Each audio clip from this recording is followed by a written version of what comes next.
Mike Wiley here with ServeNet Tech Tips. Today we're going to talk about proxy servers in spirit of recently attending DEF CON 20.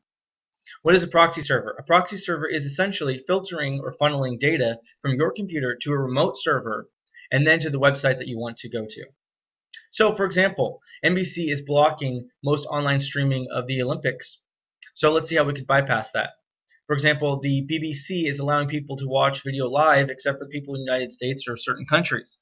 So here all we can do is catch up and we cannot watch the live streaming video. So what we're going to do is we're going to head on over to your-freedom.net, and first we're going to create an account. So we're going to click on the link here, register, fill out your contact information, create a username and password. They will send you an email with a registration code that you need to validate the email address with. Now the free version only lasts for 3 hours, so you can create multiple username and passwords with multiple email addresses. But for this case, just create one username and fill out the information they give you. Then we're going to head on over to the Downloads tab. Go ahead and download from the US Mirror. Either one of these will work.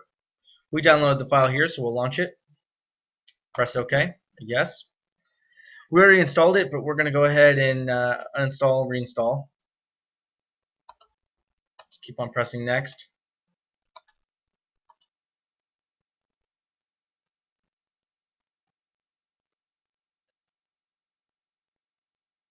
Okay, and we're ready to go. Once we launch Freedom Proxy,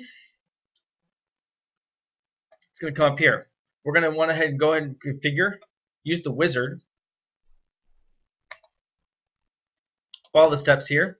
Now we're going to need a proxy. We're going to hop on over to any proxy list. I'll pull one up here for you. Here's one example of a list of proxies that you can find, and you can filter it by country. I suggest over here going to the countries and finding the UK. You can do Africa or any other countries that have an agreement for the licensing of broadcast. There we go, UK, filter. And now it's going to give us a list of proxies that we can use.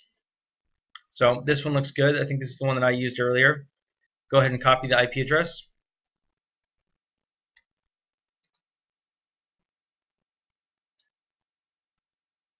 Paste it there. Paste the IP or the port number, which is 3128 for this. Press next. Now it's going to take a while to do auto detect all the server settings and configure it, so we'll come back to it in a second. Okay, this part is done. We're going to click next.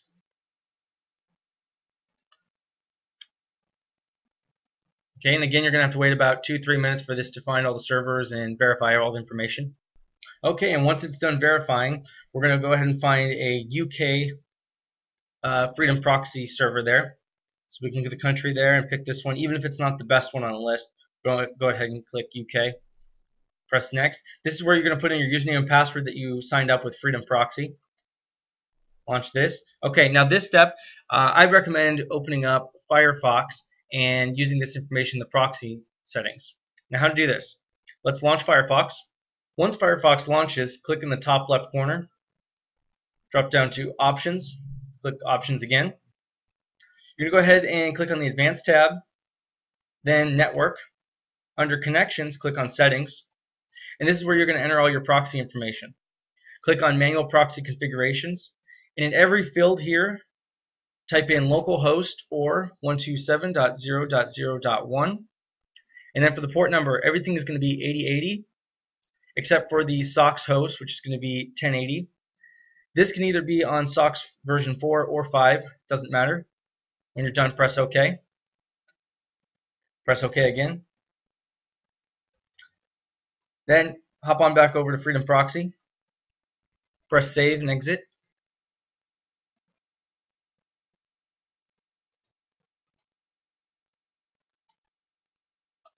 Okay.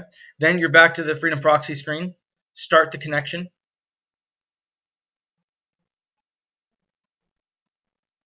Once that's started, go ahead and search Google. Make sure it's working. As you can see, now when I go to google.com, it takes me to google.co.uk because it thinks we're in the UK. Okay, now we're going to hop on over to the Olympic website again.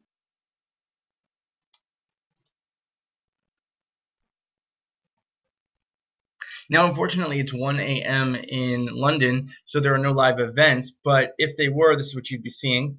I was testing it earlier watching boxing, and I was able to watch all the live events that the BBC was broadcasting live, whereas when I disconnected from the proxy server, it was letting me know that there was restrictions and I was unable to view this data from my current country. So once again, this is Mike Wiley with ServNet Tech Tips. If you have any questions, please visit us at www.servnetllc.com. That's www.servnetllc.com. Thanks for watching.